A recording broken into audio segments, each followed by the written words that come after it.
Assalamu alaikum. Welcome back to episode 2 of my transformation series on reflection about Surah Baqarah. कि मैंने सूरह बकरा में क्या क्या रिफ्लेक्ट किया और क्या क्या नई चीज़ें सीखी हैं. So let's talk about the moments जब अचानक हमारे घर में गेस्ट्स आते हैं ना, कोई इम्पोर्टेंट गेस्ट्स आते हैं और हमारे घर में फुल हमारे पेरेंट्स की लैंग्वेज चेंज हो जाती है या फिर हमारी लैंग्वेज चेंज हो जाती है, प्लस हमारी चॉइसेस चेंज हो जाती है जब कोई हमें देख रहा होता है, जब हम किसी इवेंट में होते हैं, किसी फंक्शन में होते हैं या फिर किसी क्लास में जब टीचर आती है तो स्टूडेंट्स का बिहेवियर कैसे चेंज हो जाता है. या फिर जब कोई CEO आता है तो अपनी कंपनी में विज़िट करने के लिए, तो सारे एम्प्लॉयर्स का बिहेवियर चेंज हो जाता है. ये एक कॉमन चीज़ हम सब ने नोटिस की होगी and this is called people conscious. अच्छा, यानी आप image in front of people, जब हम लोग कॉन्शियस होते हैं लोगों के सामने अपनी इमेज के लिए, तो ये कॉन्सेप्ट जो है ना, this is about people consciousness, कि हम लोगों को लेकर बहुत ज़्यादा कॉन्शियस होते हैं और हमारे एक्शंस चेंज होते हैं जब हम लोगों की प्रेजेंस में देखते हैं. तो this is not something new और something wrong, it's a human behaviour. Human is a social animal और ये चीज़ हमें डिज़ाइन इस तरह से किया गया है. लेकिन जो चीज़ मैंने सीखी ना, दैट इज़ तकवा. The second important thing that I learned, practically जो चीज़ मैंने सीखी, दैट वॉज तकवा means to be Allah's conscious. In a beautiful one simple line, it means that to live like Allah is watching me.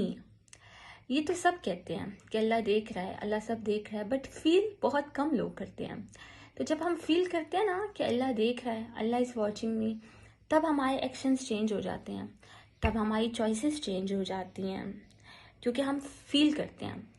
और जब हम ये चीज़ feel करते हैं ना कि अल्लाह इज़ वॉचिंग मी हर मोमेंट में, ये चीज़ हमें ट्रांसफॉर्म कर देती है.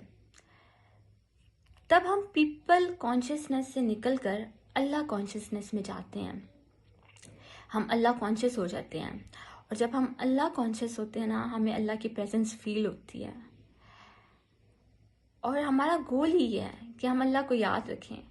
तो जब हमारे माइंड में ये बात बैक इन द माइंड चल रही होती है, जब हम कोई भी एक्शंस कर रहे होते हैं, तो ये ट्रांसफॉर्म कर देता है हमारी ज़िंदगी को. आप लोग ना एक एक्सरसाइज करें, दिन में 3 से 5 मरतबा, 3 to 5 times in a day आप पॉज करें कुछ मोमेंट्स में और अपने आप से क्वेश्चंस करें. Ask questions from your self, like what Allah is thinking, what I am thinking right now, what I am doing. जब ये 2 क्वेश्चंस आप कर लेना, तो फिर आप अपने आप से पूछें, इज़ दिस प्लीजिंग अल्लाह? क्या ये अल्लाह को प्लीज़ कर रहा है या मैं फर्दर अल्लाह से दूर जा रही हूँ?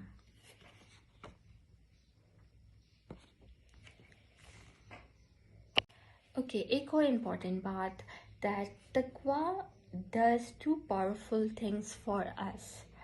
Number 1, it brings us closer to Allah because it keeps our heart constantly aware of Allah. हमें बार बार अपने दिल को हम याद दिलाते हैं कि अल्लाह हमें देख रहा है, अल्लाह हमें देख रहा है, तो हमें उनकी प्रेजेंस फील होती है.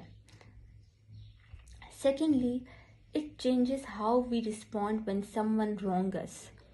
For example, if a person hurts you emotionally, harms your dignity, अगर कोई बंदा ऐसा काम करता है जिससे आपको इमोशनल ट्रॉमा हुआ है, मेंटल टॉर्चर हुआ है, एंड लेटर वो डिनाई कर देता है अपने एक्शन को कि उसने तो ऐसा कोई काम किया ही नहीं है और ये सिर्फ आपकी अपनी सोच है जो आपको तकलीफ दे रही है, तो आप इमोशनली हर्ट होते हो. बट उसके साथ साथ जब आप ये सोचते हो ना कि Allah is not only watching me but he is also watching that person too, so I may not see the justice immediately. मुझे उस टाइम पे जस्टिस नहीं समझ में आएगा, हमें अंडरस्टैंड नहीं होगा कि भाई आप कैसी चीज़ें अनफोल्ड हो रही हैं, but Allah knows everything and Allah will deal with it.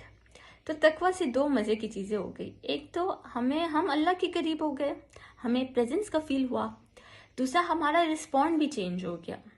اب ہم ایموشنلی ہرٹ نہیں ہو سکتے ہیں بیکاز ہم نے اپنا میٹر اللہ کو دے دیا. So it's a really beautiful thing. I hope یہ میسج سمجھ آیا ہوگا اور اچھا بھی لگا ہوگا. سو اللہ حافظ till we meet again.